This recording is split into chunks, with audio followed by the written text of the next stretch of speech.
दोस्तों बिहार में जाति आधारित गणना दूसरा चरण चालू है। जो कि अ, जो गणना करने जाएंगे गणक, उनसे पब्लिक से पूछे जाने वाले 17 सवाल पे आज हम डिस्कस करेंगे कि वो 17 सवाल क्या है और फॉर्म को किस तरह भरें। और ये देखिए यहाँ पे है पूछे जाने वाले 17 सवाल। पहले गन्ना में पूछे जाने वाले प्रश्न। इसमें 17 प्रश्न हैं। 17 प्रश्न में आप यहाँ से पहला प्रश्न देखिए, परिवार के सदस्य का पूरा नाम। परिवार के सदस्य का पूरा नाम होना चाहिए, जो हेड ऑफ फैमिली है, यानी घर का जो मुखिया है। उसके बाद उसके पिता या पति का नाम होगा। फिर उसके बाद परिवार के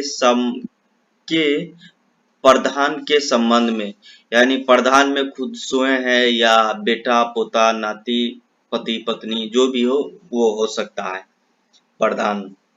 उसके बाद आयु वर्षों में आयु उसको लिखना है, जैसे किसी का 25 साल 30 साल 35 साल ऐसे जो भी है वो आपको आयु में लिखना है।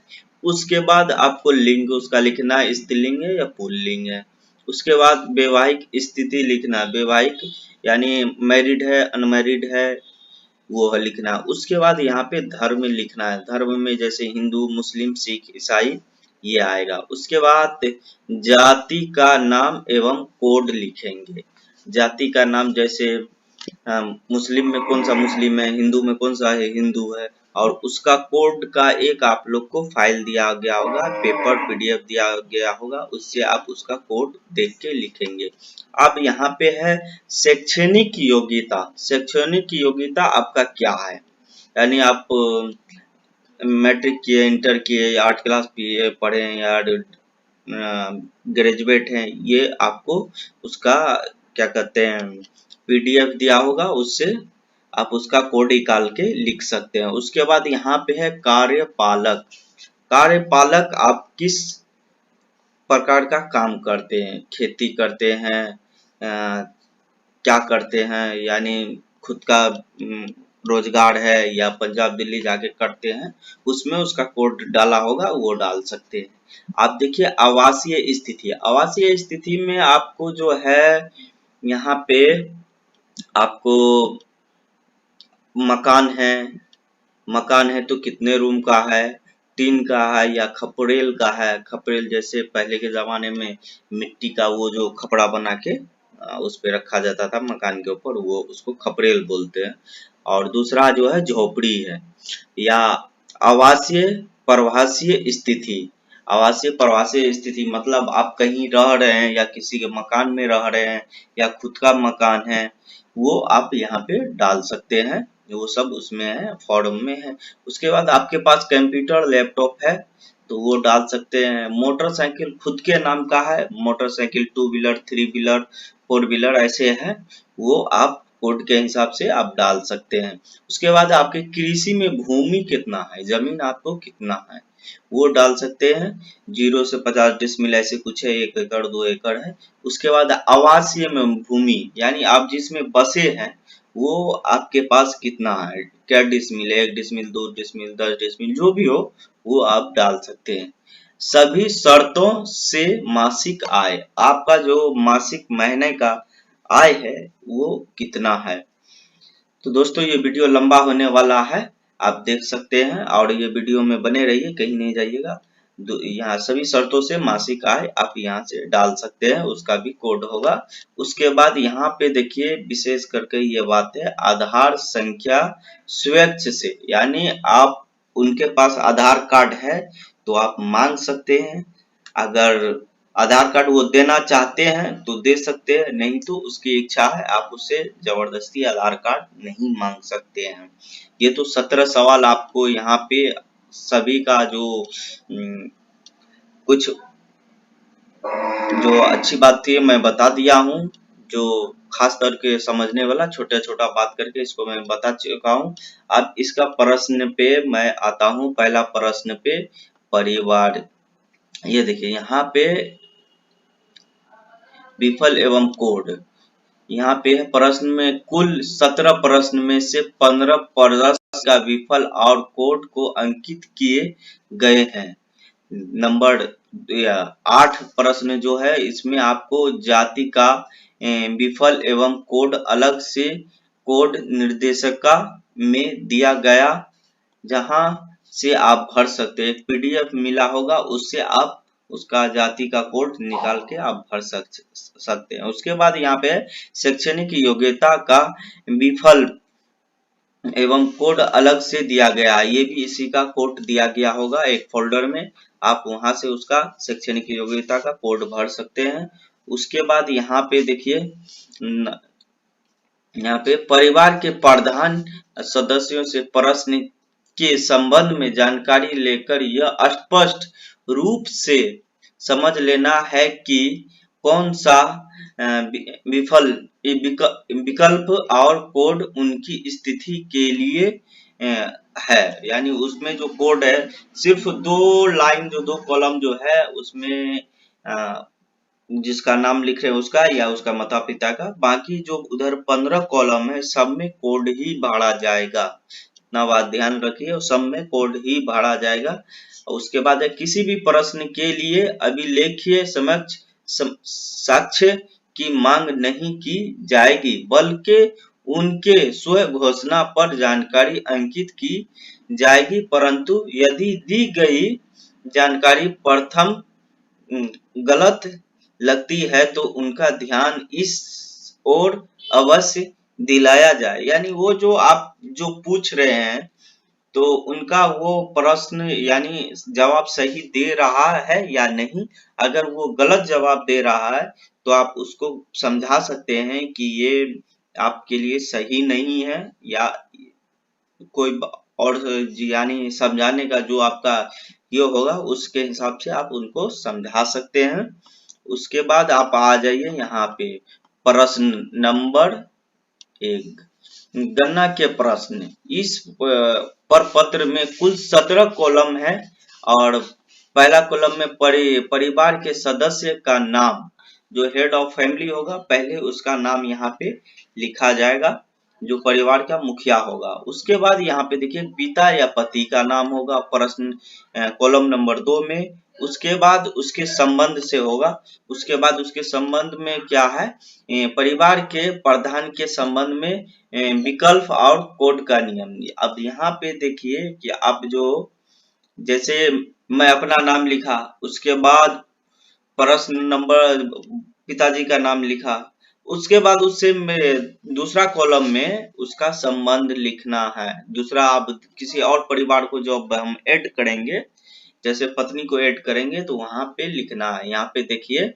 परिवार का, तो यहाँ पर पति पत्नी का इसका कोड 2 होगा, पुत्र पुत्री तो इसका कोड 3 होगा, पोती नातिन पोता नातनी इसका 4 होगा, माता पिता 5 होगा, भाई बहन 6 होगा। यानी जो रिश्तेदार का आप उसमें तीसरा कॉलम में आप ऐड करेंगे वो होगा। उसके बाद आप आ जाइए यहाँ पे प्रश्न नंबर 1। अब इसको विशेष अच्छा से समझिए। परिवार के सदस्य का नाम। इस प्रश्न के उत्तर में परिवार के सभी सदस्य का पूरा नाम लिखा जाना है। ये पहला वाला कॉलम जो होगा उसमें परिवार के सभी सदस्य का नाम लिखा जाना है, नीचे रॉ करके उसमें लिखा जाना है। पत्र में देवनागरी लिपि में और मोबाइल ऐप में अंग्रेजी में लिखा जाएगा। हिंदी आपको जो हार्ड कॉपी दिया गया है उसमें आपको हिंदी में लिखना है, और आपको मोबाइल ऐप जो दिया गया है उसमें इंग्लिश में लिखना है। नाम लिखने के पूर्व परिवार के प्रधान या किसी अन्य सदस्य के नाम की वर्तनी स्पेलिंग सही सॉरी यहाँ पे गलत पढ़ दिया मैं, स्पेलिंग सही समझ ली जाएगी। यदि परिवार में कोई पढ़ा लिखा व्यक्ति नहीं हो तो परिवार के सदस्य का कोई परिचय पत्र, राशन कार्ड इत्यादि मांगकर नाम ही सही लिखी जाए। यानी आप उसके परिवार में कोई पढ़ा लिखा नहीं है कि आप जो नाम लिख रहे हैं वो सही है कि नहीं है, तो उसका आप परिचय पत्र या आधार कार्ड या राशन कार्ड या वोटर कार्ड या पैन कार्ड जो भी है उनके पास या बैंक पासबुक, उससे उसका नाम देखेंगे और उसमें जो नाम सही लिखा होगा वही लिखेंगे। ठीक है। उसके बाद आप यहाँ पे देखिए, यदि प्रश्न यदि प्रथम चरण में बताए गए सदस्य में से किसी की मृत्यु हो गई हो या अब वो परिवार के साथ नहीं रहता है तो उसका नाम नहीं लिखा जाएगा। अगर किसी का जैसे 1-1.5 महीना पहले पारिवारिक गिनती हुआ था, उसके बाद अब जो फाइनल हो रहा है उसमें उसका नाम लिखा जाए, मृत्यु हो गया या वो परिवार से होता है, फर्क हो जाता है या अलग हो जाता है माता पिता से, तो उसका नाम उस कॉलम में नहीं लिखा जाएगा। उसके बाद अब वह परिवार के साथ नहीं रहता है तो उनका नाम नहीं लिखा जाएगा। यहाँ पर देखिए, मोबाइल ऐप में उनका नाम एवं उनके पिता पति का नाम लिखने के उपरांत ड्रॉप डाउन में विकल्प चुन लिया जाएगा। उनके उपरांत कोई अन्य अकरा भरने की आवश्यकता नहीं है। मोबाइल में जो उसका जो है ड्रॉप वाला ऑप्शन होगा वो उसमें जाके आप उसको ऑप्शन चुन के उसको हटा सकते हैं वहां से। परिवार के प्रधान का नाम अवश्य रूप में से भरा जाएगा जो कि किसी कर्म पर हो सकता है। जैसे आप कर्म संख्या 1 पे उसका प्रधान का जो हेड ऑफ फैमिली है वो डाले थे, उसका नाम भरना और सही भरना बिल्कुल जरूरी है, सही है। नंबर, अब क्वेश्चन नंबर 2 पे आना है, कॉलम नंबर 2 पे। यहाँ पिता पति का नाम, अब यहाँ इसको अच्छा से समझिए। इस प्रश्न के उत्तर में परिवार के सभी सदस्य के पिता अथवा पति का नाम लिखा जाना अनिवार्य है। यदि कोई महिला अपने बच्चे के पिता का नाम नहीं बता पा रही है तो इसके 2 कारण हो सकते हैं। अगर कोई महिला अपने बच्चे के पिता का नाम नहीं बता सकते हैं तो इसका 2 कारण हो सकते हैं। अब पहला कारण, यदि सामाजिक कारणों से पति का नाम नहीं ले पा रही है तो उसी आंगन या पड़ोस से पूछ कर स्पष्ट की जाए। हो सकता है बहुत सारी महिला जो है अपने पति का नाम नहीं लेती है, वो अपना जो सांस्कृतिक है उसके हिसाब से। नंबर 2, यदि महिला के बच्चे के पिता का नाम बताना ही नहीं चाहती तो उससे उससे बाध्य नहीं किया जाएगा और तब माता पिता नाम लिखा जा सकेगा। यदि महिला बच्चे के पिता का नाम नहीं बताना चाहती है तो उसे बाध्य नहीं किया जाएगा और तब माता पिता लिखा जा सकेगा। अगर कोई नहीं बताना चाहती है तो उसका इच्छा है, अब उसको आप लोग क्या कर सकते हैं, लेकिन वहां पे उसके हिसाब से आप जो उसमें कोड है वो डाल सकते हैं। यदि पिता या पति की मृत्यु हो चुकी है तो वो स्वर्ग या मरहूम शब्द का प्रयोग नाम के पहले अवश्य किया जाएगा। अगर वो मृत्यु हो जाता है तो स्वर्ग या मरहूम आप उसको आगे में कर सकते हैं। जैसे नाम के आगे में स्वर्ग जो भी है उसका नाम आप कर सकते हैं। प्रश्न नंबर 3 पे आते हैं आप। यहाँ पे देखिए, परिवार के प्रधान से संबंध, ये भी समझने की है। इस प्रश्न के ऊपर के लिए कुल 10 विकल्प एवं कोड दिए गए हैं। ये कोड दिए गए हैं, इसका 10 कोड दिया गया है जिससे आप चुन सकते हैं। एक परिवार में मात्र उन व्यक्तियों की गणना की जाएगी जो एक ही रसोई से भोजन करते हैं। एक ही रसोई यानी साथ में जो रहते हैं, एक ही साथ खाना पीना सब है, उसका इसमें जोड़ा जाएगा। प्रश्न नंबर 3 देख लीजिएगा सही से। उसके बाद सभी विकल्प इस उद्देश्य से दिए गए हैं कि गणना की स्थिति को गणना स्थल पर परिवार के प्रधान पर सीधे रूप से निर्भर एवं अस्थायी रूप से निवास करने वाले व्यक्तियों की ही गणना की जाएगी। जो अपने प्रधान के साथ जुड़े हैं यानी ज्वाइंट फैमिली है, उसी के प्रधान हेड ऑफ फैमिली जो उसी के साथ आप जोड़ सकते हैं। सीधे रूप से निर्भर होने का अर्थ है कि वह व्यक्ति अपने पालन पोषण एवं आसानी सभी प्रकार के आवश्यकता यदि किसी पूर्ति के लिए परिवार के प्रधान एवं पूर्ण रूप से निर्भर हो। अब तो आप समझिए गए होंगे।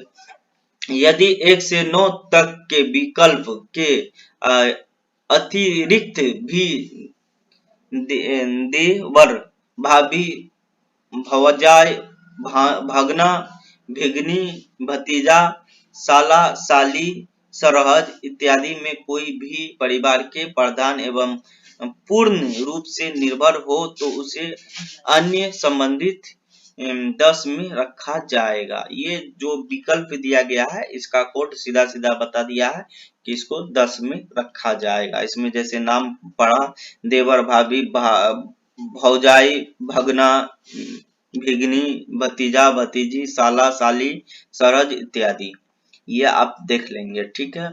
उसके बाद है विवाहित महिलाओं एवं उनके बच्चे यदि की गणना उनके ससुराल में ही जाएगी। विवाहित महिला जो है उसका जनगणना जो होगा उसके ससुराल में ही होगा, क्योंकि उसके मायके में नहीं होगा, उसके ससुराल में ही उसका गणना होगा। यह सुनिश्चित किया जाएगा कि किसी भी परिस्थिति में एक व्यक्ति परिवार की गणना एक से अधिक स्थान पे नहीं होना चाहिए।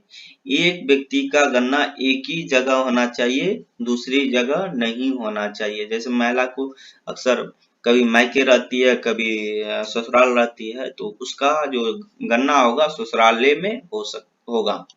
उसके बाद यहाँ पे देखिए क्वेश्चन नंबर 4 है आयु।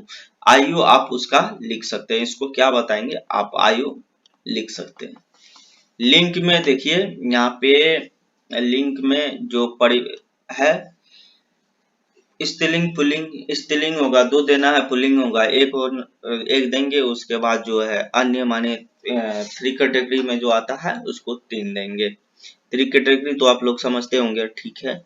उसके बाद यहाँ पे ये देखिए 3 कैटेगरी के लिए इस प्रश्न के उत्तर भी परिवार के सदस्य का लिंक लिखा जाना है। इसमें 3 विकल्प और कोड दिए गए हैं। स्त्री एवं पुरुष के लिए 1 या 2 का कोड दिया गया है। किसी भी तीसरे लिंग यथा किन्नर, हिजड़ा, कुथी, ट्रांसजेंडर जो भी है उसके लिए 3 दिया गया है। नंबर आप आते हैं क्वेश्चन नंबर 6 पे। क्वेश्चन नंबर 6 है वैवाहिक स्थिति। वैवाहिक स्थिति जो है वो वर्तमान में अविवाहित है। जैसे स्टूडेंट लोग जो होता है वो अविवाहित होता है, 21, 20, 25, 26 साल का जो है, जो शादी नहीं करता वो अविवाहित में होगा। वर्तमान में विवाहित, जो शादीशुदा है वर्तमान में विवाहित होगा। विधवा या बधूर यानी विधवा या बूढ़ा के लिए ये कोड नंबर 3 यूज होगा। संबंध एक चीज ये है।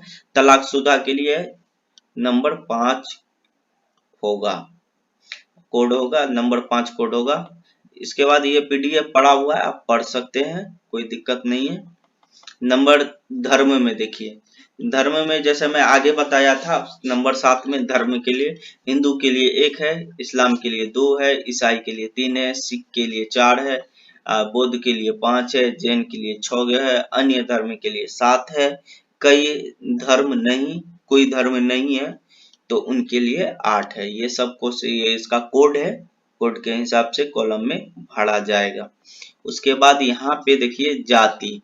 जाति में आपको कोड के लिए आपको एक फोल्डर दिया गया होगा, उसके हिसाब से आप भर सकते हैं। कोड देख के ही भरेंगे। कोड में जैसे इसमें ये सारा कोड है, ये देख सकते हैं। यहाँ से आपको फोल्डर मिला होगा, उससे भर सकते हैं। उसके बाद यहाँ देखिए आप आ गया जाति। जाति के प्रश्न, जाति जो है उनके प्रश्न आप हो सकता है। प्रश्न में इस प्रश्न में परिवार के प्रत्येक सदस्य की जाति की पुष्टि की जानी है। जाति से संबंधित किसी आयोग एवं प्रवासी विभागों तथा प्रत्येक प्रखंड, नगर निकाय एवं महिला जिला पदाधिकारी स्तर पर की जाएगी। उससे आप देख सकते हैं। उसके बाद यहाँ पे ये भी कोड से होगा, इसके लिए जाति का भी कोड दिया गया होगा। जाति का प्रश्न संख्या 8 पे किसी भी व्यक्ति की जाति अंकित करने का आधार उसके पिता या जाति होगी। यदि किसी व्यक्ति, परिवार या बताता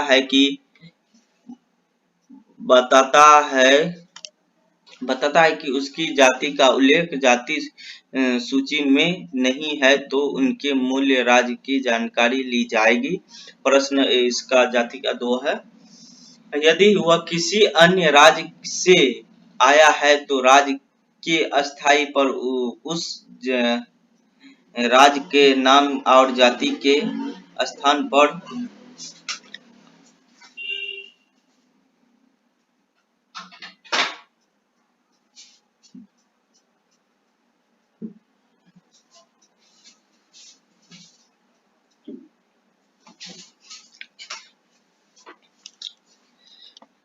जाति के स्थान पर उनकी जाति संख्या 215 अंकित किया जाएगा। जो सब हिंदुस्तान के अंदर 215 जाति है। जो लास्ट में जो कोड दिया गया है 215 ही दिया गया है। जो अन्य जाति से रिलेटिव है वो चाहे जो भी हो। उसके बाद क्वेश्चन नंबर 9। क्वेश्चन नंबर 9 में आप शैक्षणिक स्थिति आपका क्या है। शैक्षणिक स्थिति में आपको एक फोल्डर दिया गया होगा जिसमें आप मैट्रिक के लिए 1 2 3 4 कर सकते हैं। यहाँ पे देखिए कक्षा मैट्रिक में इसका कोड दिया गया है। वो आपको इंटर के लिए आपको 12 यूज करना है, मैट्रिक के लिए 10 यूज करना है। उसके बाद यहाँ पे देखिए उसी तरह का आपको फोल्डर दिया गया होगा। फोल्डर के हिसाब से आप शैक्षणिक योग्यता का अब कोड डाल सकते हैं। उसके बाद यहाँ पे देखिए ये है कार्यपालक, जो मैं आगे भी शुरू में बताया था। कार्यपालक में आप किस तरह का रोजगार कार्य करते हैं। इस प्रश्न के अधीन प्रत्येक व्यक्ति का कार्यपालक की जानकारी अंकित की जानी है। इस हेतु पर पत्र और कोर्ट के निर्देश में 15 विकल्प दिए गए हैं। 15 विकल्प में आप देख सकते हैं क्या है, कौन कौन सा आप काम करते हैं। देखिए सरकारी नौकरी के लिए 1 है, संगठित क्षेत्र में प्राइवेट नौकरी के लिए 2 है, असंगठित क्षेत्र में प्राइवेट नौकरी 3 है। उसके बाद स्वरोजगार 4 है, कृषक काश्तकार यानी मजदूरी जो खेत में करता है उसके लिए 5 है, खेतिहार मजदूर जो है अपना खुद 1 बीघा 2 बीघा है उस पे ही अपना काम करता है तो उसको खेतिहार मजदूर बोलते हैं। उसके लिए 6 है, निर्माता मजदूर जैसे मकान तकान बनाता है उसके लिए 7 है। उसके बाद अन्य मजदूर जो कोई भी काम कर सकता है वो उसके लिए 8 है। मिस्त्री रिलेटिव जो भी है, जो चीज का भी मिस्त्री हो उनके लिए 9 होगा। कचरा बीनने वाला के लिए 11 होगा, अन्य के लिए 12 हो गया, विद्यार्थी के लिए 13 हो गया। अब ये महिला के लिए विशेषकर है गृहिणी, जो जिसको इंग्लिश में हाउस वाइफ कहते हैं, उसके लिए 14 है। कुछ नहीं करती है तो उसके लिए 15। ये स्टूडेंट कुछ नहीं में मतलब कि 2 साल 4 साल 5 साल का बच्चा जो अभी पढ़ाई शुरू नहीं किया उसके लिए ये 15 वाला कोड यूज होगा। उसके बाद यहाँ पे देखिए कार्यपालक का कैटेगरी दिखाया गया, सरकारी नौकरी में कौन कौन सा आता है उसके लिए यहाँ पे आप अच्छा से पढ़ सकते हैं। आपको फोल्डर मिला ही होगा, आप पढ़ सकते हैं। उसके बाद यहाँ पे देखिए